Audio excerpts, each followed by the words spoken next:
So you're gonna need some vice grips and a flathead screwdriver or a pry bar to remove this two springs.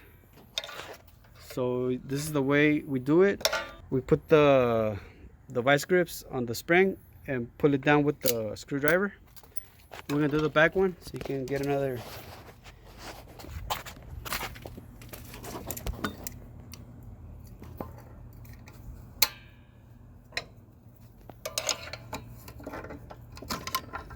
So that one's released.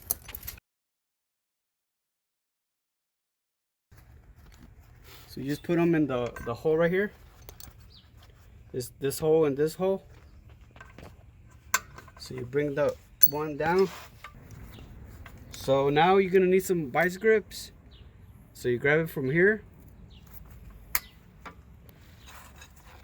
You're gonna need a flathead screwdriver or a bar, a pry bar. So you grab it from here and you bring it down and get it into the hole. So that one is clipped now.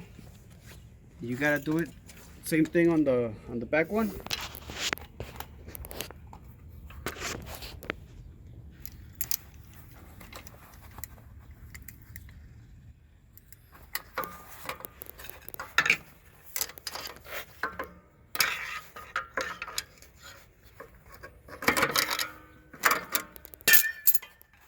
So now the brakes are in.